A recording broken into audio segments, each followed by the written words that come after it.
n'imini n'amakora n'ubundi buhunzi bupana muri we abafise mpemu yeri mu barira ngo ndi umwana w'Imana.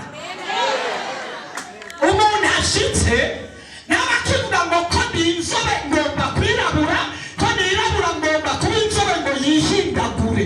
Abamaze kumenya yuko ari umwana w'Imana, kandi umwana w'Imana hari ukuntu asa, hari ukuntu avuga, hari ukuntu yambara, hari ukuntu yifata. Umuntu ashitse, umuntu ashitse ntajya mu saku. Umuntu ashitse, umuntu ashitse,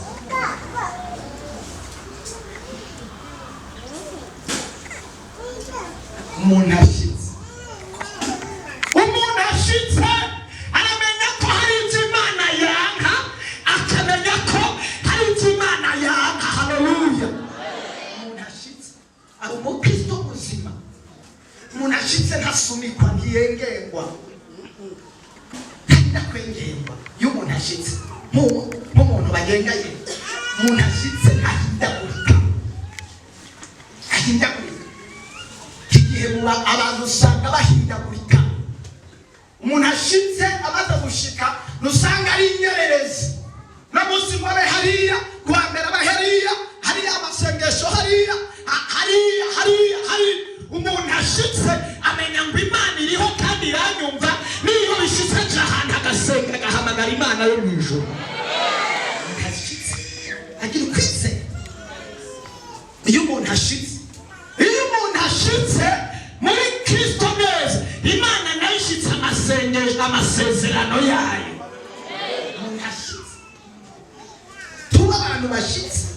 Rimwe na rimwe bituma Imana idashitse nuko natwe tudashitse. Imana yoshitsa ijambo ryayo gute muri twe ritari muri twebwe? Imana yoshitsa ubugombe bwayo gute natwe turi kure y'ijambo ry'Imana, turi nyuma y'ijambo ry'Imana? Imana yoshitsa ubugombe bwayo gute uyu munsi uri umukristo, ku mugoroba uri muri boîte, hirya y'ejo uri kwakirana mu bapfumu? Imana yoshitsa gute? Imana yoshitsa gute? Imana yoshitsa gute? Bishoboka. Hari abantu babiri bagiye kuba muri iki gihugu cyangwa bagiye kuba mu isi mu bihe tugezemo. Ni impemu zibiri zisanzwe zihari. Mugabo ntabwo ari coroshe ko abantu bagiye kururanirwa n'abantu bameze gute bakambikiza. Mu Mana ndiyo na hariya ndiyo. Uyu munsi ndaja gusenga, ariko no ku mugoroba ndaja hariya. Harundi baracibwa inzira zibiri zananiye ivy'isi.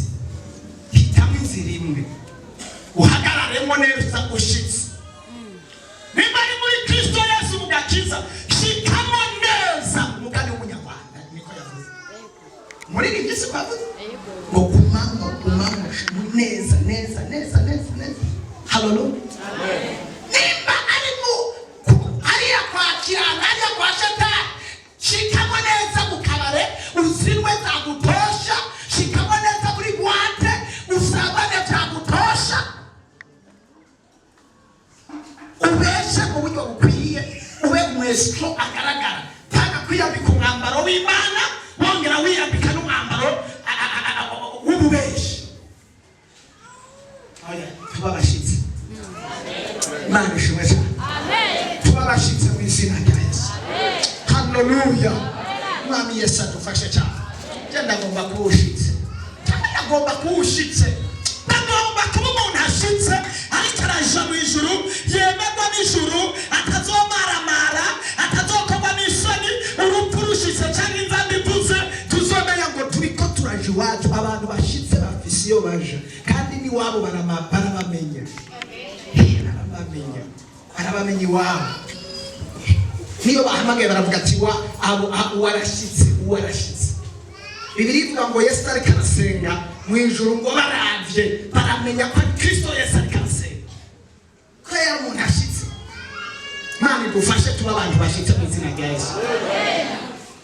Hari umuntu ushobora kubaza, nakunze Yohana, hajya mu byashoye Yohana, hari ahantu mu gice cyane yadona atondaguye ibyo kuza k'umwami wacu Yesu abwirwa ko Yesu agiye kuza hepfo gato acavuga ngo urakaza mwami Yesu.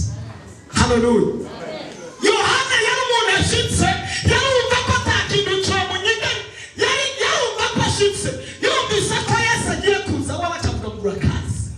Ariko uyu munsi hari umuntu yokubaza ngo Mungu ubona aho uje mu ijuru akavuga ngo nuko hari umuntu ari hano wowe unye utavuye hano hashyitse ikintu nzaba atanga urupfu byumva gute ntabizi. Hari umuntu atabizi, ariko Pawulo yavuze ngo bari mwebwe nimenya nani mwiyizi. Hari umuntu no batabizi ko yoja mu ijuru ari hano. Hari umuntu atabizi kubera ntashitse tabizi nabizi ushobora kubaza. Hari abantu benshi babaza ngo sinabizi none gusa arakekeranya kuko ntashitse. Iyo umuntu ashitse agendera mu kugororoka atega icyaha n'igisa n'icyaha, yaba yejejwe yaba yihanye, icyaha ni kuba ku ngoma. Iyo bishitse Shetani akaburasa umwambi agwanya intambara no gutunganya no kwihana no kwatura ibyaha byiwe, nta kwinegeza, nta bintu biriya na biriya.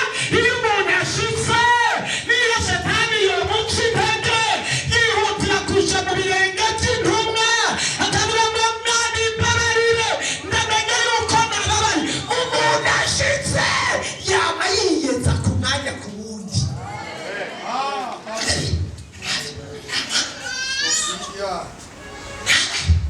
Hafi kuvuga ngo ntabyotsi abazi ko yoja mu ijuru, inzamba ivuze yoca mu ijuru, kuko yamakontorora imigenderanire afitaniye n'Imana, yama yijera ku mwanya ku wundi, yama ayisengera avuga ngo mbega iherezo ryanje ni rihe. Umuntu ashitse ategerezwa kumenya yuko umwanya uwo ari wo wose ashobora kuva mu isi. Umuntu ashitse ategerezwa kumenya yuko ubuzima bw'umuntu uwo ari we wese bumeze nk'igipurizo, umwanya uwo ari wo wose umuntu ashobora kubuvamo. Ibyo bikamutera kwaba yitandukanya n'icyaha n'igisa naco. Umuntu ashitse abazi ngo hasi iwacu ni w'ijuru, kubw'ibyo rero ategerezwa kwaba ibyamwa by'ijuru. Mana idufashe cyane. Umuntu adashitse nawe ntamenya iyaja, ntamenya iyava, ntamenya uko ari, ntamenya kumenga azopfa, ntamenya kumenga hari ingorane. Oya, yamumenga byose ni bimwe, kukitwa ni bimwe, kudakitwa ni bimwe, kudasenga ni bimwe, kuba mu byaha ni bimwe, kugororoka ni bimwe. Ntanamenya gutandukanya icyiza n'ikibi kubera ntashitse. Ariko umuntu ashitse, Pawulo we yarabivuze hariya mu Baroma ngo abarongorwa na mpemu w'Imana nibo bana b'Imana. Iyo umuntu ashitse agira mpemu yera murongora, amubwira icyaha, amubwira igihe aho kigeze. Haleluya. Reka ndakubaza ikibazo. Hari abantu n'uno munsi baje hano badakeneye ko boshika imbere y'Imana, ahubwo bakeneye ko Imana yoshitsa gusa ibyo bakeneye kuri. Badakeneye gushika, ariko bakeneye ko Imana ishitsa ibyabo. Ariko nubano sura nakubaza uhagaze uri hewe, urashitse cyangwa ntushitse uri. Oya, wiravye mu kinore cy'ijambo ry'Imana uri hewe, wiravye uri urashitse cyangwa ntushitse. Ugomba ko Imana ishitsa nawe utarashika, ugomba Imana ishitse ibyo ugomba nawe utarashika. Reka nta bindi byasaba. Ubundi iyo dushitse nta rindi sengesho no kwinginga Imana ngo ishitse, kuko irazi ko turi abana bayo. Iyo umuntu ashitse ahinduka umwana wayo, kandi nta mubyeyi yoreka kugira neza umwana yabyaye tukamufise kwimbabaza, mufise ku rukundo. Imana niwe gushitsa, Imana niwe gushika. Amatwireke yo yigume mu ideni tuyishuze. Ureka kuvuga ngo Mana nkabiyabiye, ariko ibwira ati Mana nashitse, kandi ijambo ryawe rivuga ko nitwashika nawe uzodushitsa ku bushake ku bugombe bwawe. Iriga ngo twitwararike ubwami ko mu ijuru no kugororoka. Iyo witwararitse ubwami bw'ijuru no kugororoka, uba witwararitse gushika imbere y'Imana. Bibiliya ikavuga ngo ibindi navyo ibyo byose kubona bibaruhije ngo ni inyonge. Imana irabizi. Rero Bibiliya yo yavuze, nasoma ijambo ry'Imana ngo muko muri Imana ko muzi guha abana banyu ibyiza. Mbega data wo mu ijuru ntazorushiriza kugira neza abashitse. haleluya. Nimba hari umuntu yamenye neza akarashitse yiravye mu kirori cy'ijambo ry'Imana agasanga adashitse, ahagarare tumusabire imbabazi.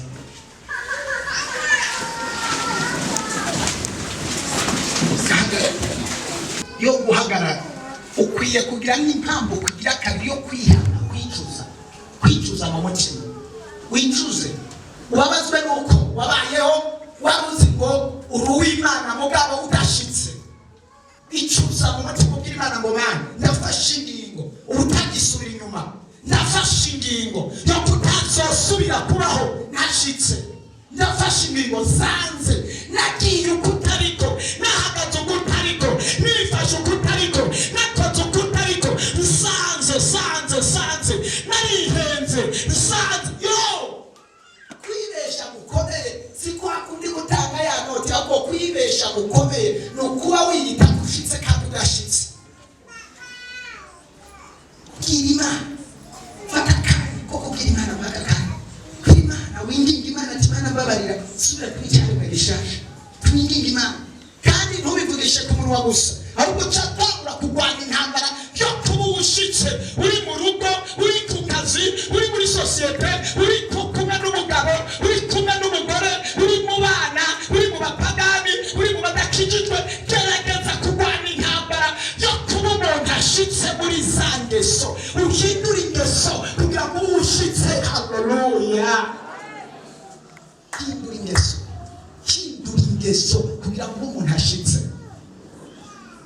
Tuzi ibiganza byawe usaba imbabazi Imana yawe, nyaguhora ku ngoma, se umwami wacu Yesu, Alfa na Omega, uwa mbere n'uwa nyuma, itanguriro n'iherezo. Turaje imbere yawe tukweretse ishengero, uru rukundo rukomeye ariko rwatumye utanga umwana wawe ikinege kugira ngo kwizera wese ntapere ubikwara, kugira ngo ishengero ribe abashitse, ribe ubushitse. Hari ibicaniro tugiye kumenagura, ibicaniro by'ibyaha, ibicaniro byo mu miryango, ibicaniro Mana kakanya turabijajambuye kugira ngo tuba bashitse, iyi saha tuba bashitse, uyu mwanya tuba bashitse. Amaraso yawe asure kutubonekako, nk'uko ijambo ryawe rivuga ngo ubonye ko amaraso y'umwita umunyabyaha. Uyu mugoroba mwami muri sengesho, ibi byaha reka tubyiyambure, tuba abantu bashitse. Umuntu wese amanitse ibiganza, ikimenyetso cyo gutsindwa cyane cyo kunanirwa, umugirire imbabazi murengezi. Amaraso yawe asure kumeza no kumutunganya rwose. Umuntu wese ariko arasaba imbabazi ngo abushitse, iyi saha atabushitse Mana muririmbye ariko aririmbye neza. Mubonye ko amaraso ntumwita umunyabyaha, uca umwita umugororotsi. Uguhagarara kwacu, ukwicuza kwacu, kumanika amaboko kwacu bijane n'impinduka, uca uduhindura tuba ivyete byiza bisomeka. Haleluya. Nk'uko ijambo ryawe rivuga ngo nuko mu bivyete bisomeka abantu bose baraba bagasoma. Reka tuge naha duhindutse, abantu nibatubona inyifato babona impinduka yo guhinduka, impinduka yo kuba umuntu ashitse. Aho tuvuga, aho dukora, aho twicara, mu byo dukora, reka impinduka ibane natwe. Mana turagushimiye, turagukengurukira, tugukomeye amashyi n'impundu mu izina rya Yesu. Hindura. Haleluya. Kandi umuntu aza guhinduka yumvira ijambo. Utumvira ijambo n'uzopfa uhindutse uzomera nk'ibuye ryama mu mazi mugabo ntiribomba ariko ryama mu mazi. Nicyo gituma abantu badahinduka, ibahinduka kuko ijambo rimwe na rimwe niyo bariko bararivuga baca barivuga ngo ni bariya babarire. Ari hano atatangura kurihereza ku wundi. Ubundi ijambo ni ry'umuntu uwo ari we wese kuva kuri muto gushika kuri mukuru. Iyo rivuze ukwiye kugihererezako, ukaja mu ciro rukirabamo, ukaraba ngo mbega Mana. Reka dusengere ibyo bihe. Ntabwo uri umuroraje uri kurahagarika imiduga, zamura ukuboko, turi muri abo, turimo. Amen. Dodo abantu basito mu miryango yabo bataramba, hari imyaka batageza, kugeza imyaka 50 ni gitangaza. duza hari igicaniro cy'abantu umengo abantu bagenda bapfa kare bagenda ugiye kura mu muryango wa papa nta n'umwe agisigaye mu muryango wa tugiye gusenga nabo bantu. Uwo ni umuco wa kabiri. Umuco wa gatatu, abantu bose bari mu ngo batigeze baca mu nzu y'Imana baheza. Uyo ni umuvumo, icyo ni igicaniro kiri ku buzima bwawe, kandi utaravye nabi n'abana n'abawe bazogenda ubasezerere bagende babane n'abagabo kandi batigeze baca mu nzu y'Imana. Tugiye gusenga rero, amena. Abandi nabo hari ibicaniro by'ubukene, inyatsi, muratuga hariya ahantu mudashobora kurenga, n'ugerageje kurenga ategereza guhomba asubiraho abandi bari. Tugiye gusenga rero, amena. Reka tuzamure amajwi yacu. Data mu izina rya Yesu, ibicaniro byo mu mazu y'abaso tuvamo mu izina rya Yesu, turakubita hasi, turamenagura kwa jina la Yesu. Niko bituma Imana yabwiye Gideyoni, jya mu nzu ya so uhitane imfura z'intama umenagura ibicaniro cyo mu nzu ya so. Nikigirwamana inkingi ya Ashera, Mana natwe tuje kuri iki gicaniro cya repentance, aho hakugwa Imana isumba izindi mana, amateka mabi yo mu muryango iwanje, igicaniro cyo kubaka, igicaniro cya divorce, igicaniro bashiki banje ndababoza mu izina rya Yesu, abavukanyi banje mu izina rya Yesu, ndakubita hasi, ndamenagura, ndabomagura, ndarungika y'umuriro mu izina rya Yesu. Ibicaniro Mana by'amateka y'ubukene, abantu baduga badandaza bagakomera, hama bagahomba bagasubira hahandi, abandi baratunga bagacika umuzigo ku muryango wose, akaba aribo batunga bose mu muryango. Mana turamenagura mwene ibyo bicaniro, ndanse Mana inyatsi mu izina rya senga. Hari umumarayika bararengana mu maraje acagagura iyo migozi, acagagura. Hari abantu bafise umuvumo wo kutagira aho bava, baragerageza kwiruka ariko hari imbaraga zikwega mu izina rya Yesu. Ndaciye umugozi, ndaciye umuyoboro mu izina rya Yesu, nditandukanije Mana kuri iyi tariki mu izina rya Yesu. Ndatura ko amateka yanje ahinduka mu izina rya Yesu, mu izina rya Yesu. Ndasenga, ndamenagura amateka mu miryango y'abantu batabyara mu izina rya Yesu. Mwene ibyo bicaniro bivuga ku buzima bwacu, bivuga yuko tudashobora kurenga aho basogokuruza bacu batarenganye mu izina rya Yesu. Ndagomba kumva abantu bariko barasenga, ndagomba kumva abantu bariko baramenagura, ndagomba kumva abantu bariko barakubita hasi ibyo bicaniro bibi by'ubukene byo mu ntara yanyu. Rungika y'umuriro muri twa tuzu, urazi ibyakorewe muri twa tuzu, ibimaze baje gutanga ku mwaka kwa jina la Yesu. Ndacecekesha ayo majwi y'abadayimoni, ayo majwi y'ibicaniro onote Jesu. Senga nawe utararongora, nawe utararongora, senga menagura prive onote Jesu. Rabu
yatanze imfura ari imfura mu miryango zidashobora kugera kure ziratarindiriye ko baterana imitahe ziratarindiriye ko bazihereza amarezo do poche mu izina rya Yesu uyo muvumo nitandukanye nawe nk'uko ni imfura mu muryango nitandukanye nawo mu izina rya Yesu uzoba umugisha ufashe umuryango mu izina rya Yesu ndasengeye imfura mu izina rya zo muri imiryango ndasengeye imfura sengeye imfura y'iwanyu sengeye imfura y'iwanyu hari amateka mabere ku buzima bwawe hari ibimazi byatanze kwiwe so yaramutanze nashobora kugera kure raba imfura zo mu miryango raba kuwasanga imfura yiwe n'icyo yavuyemo ndasenga ndarugika umuriro kuri ibyo bicaniro senga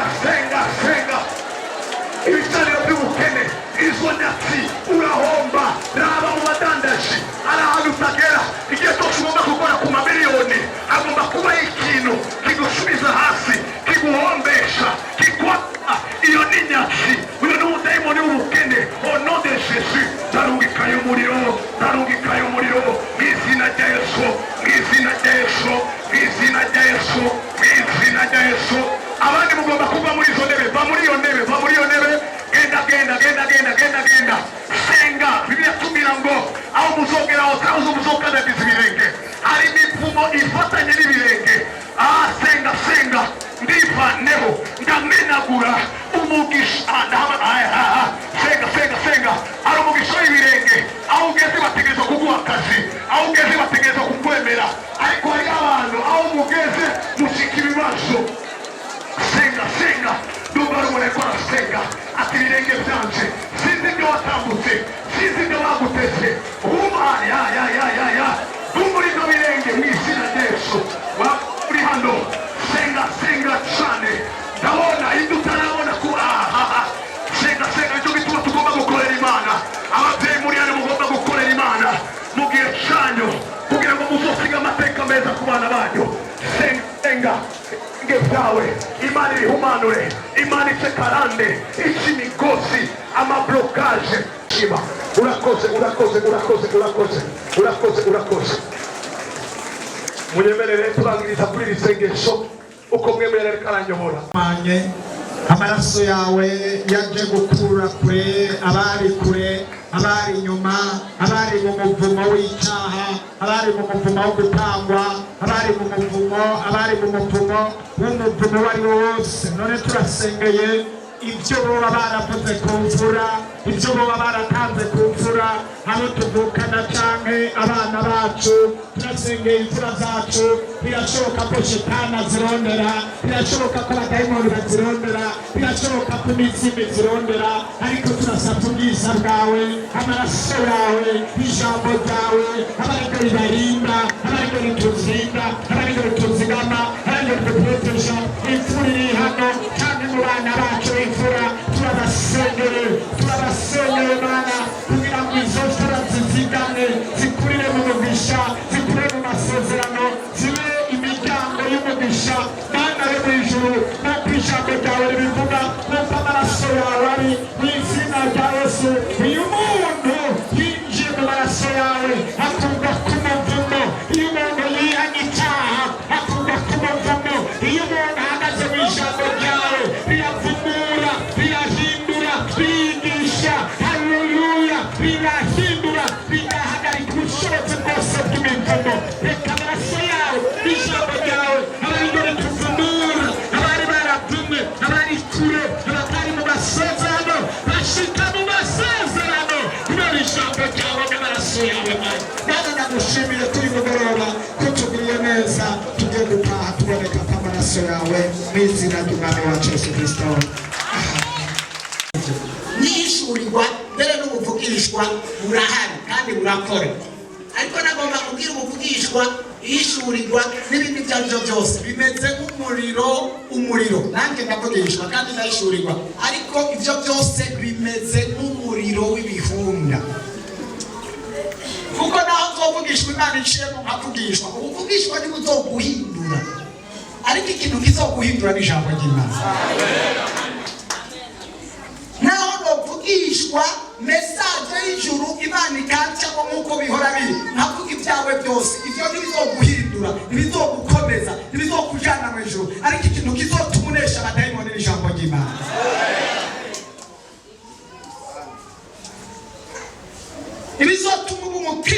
bidashitse. Ibizotuma ugendana n'Imana, Imana ikaba muri wewe ni ijambo ry'Imana n'isengesho. Ariko ubuvugishwa ndabizi ko uravugishwa mu buryo butandukanye. Hariho message y'ubuvugishwa cyangwa hariho n'ubuvugishwa buca mu ijambo ry'Imana. Ariko ibyo byose naho n'ubuvugishwa gute bibisho amasezerano y'abashobora gushika nakubwira ikintu kizobejo kikaba nakubwira ko ejo wohapfuye upfa kubera Imana ibinyeretse, Imana ikuye wagisida, ibyo bidashoboka n'ibyo birabaho. Ariko ikintu kizotuma ugera kure, kizotuma uramba imyaka miremire z'ubuvugishwa, kizotuma uvugana Imana yo mu ijuru, uhagarara mu isezerano ukaribamo, naho hoze ibitunda ukayitsinda, ugahagarara neza, ugaca mu muriro ukamuturira mugabo ntukumare, ugaca mu mazi akakucugumbisha mugabo ntagutware. Ni ijambo ry'Imana. Uri mu ijambo ry'Imana umuriro uzoguturira n'ibyo gusigura amagerageza uzoyacamo, ariko ntazokujana yose kubera ko mu ijambo ry'Imana. Kuko uzogera ahantu uhagarara mu kintu ubwire Shetani cyangwa ubwire amajwi ariko araza uyabwire ngo handitswe ngo. Kumwe Yesu nawe yabwira abadayimoni handitswe ngo ntabwo nzopfa ariko nzobaho kugira ngo shitse. Haleluya. Hazogera n'ikindi gihe ubona ko habaje kabaye. Haleluya. Ucuvuga ngo handitswe ngo bakwizigiye bameze nk'umusozi Siyoni udashobora kunyeganyizwa. Hazogera ikindi gihe haza amajambo aguca ivutu, hanyuma ayo majambo yabwire ngo handitswe ngo hamagara nanje ndakwitaba ndakwereka ibyinshi. Ayo n'amajambo ashobora kugukomeza, ushobora kubwira Shetani agatsindwa akiruka akakureka. Abakunda ijambo ry'Imana. Haleluya. Abahagaze ku rutare rw'iryo jambo. Haleluya. Ijambo ni Kristo Yesu. Iyo umuntu akunda ijambo ni Kristo Yesu abakunda abari muri we. Muzahore mukunda ijambo ry'Imana kandi icyo ribabwira muce mugikora, nk'uko Mariya yabwiye ba bantu batereka ngo icyo ababwira mugikora, icyo rizoza ribabwira muce mugikora mu izina rya Yesu. Turarangije dushimira abakozi b'Imana batugendeye uhereye yacu nziza cyane n'inshuti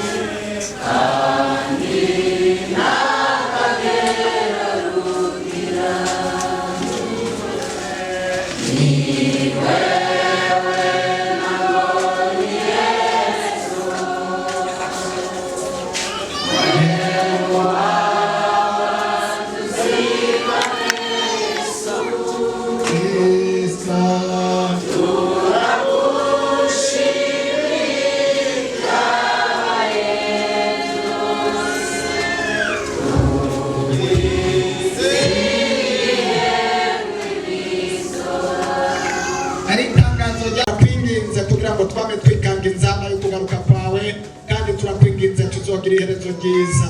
Aho bene data batashe utahane n'umwe wese uze kubana natwe muri ya masaha ya saa 8, uzobane natwe mu gikorane, mbere uzobane natwe ku munsi wa Mungu, ibihe bidasanzwe twiteze ko uzosubira kuduhembura. Urakoze, turagushimiye. Imbabazi n'ubuntu no kuri n'amagisha bibane n'aba bantu mu izina ry'Umwami Yesu. Amen.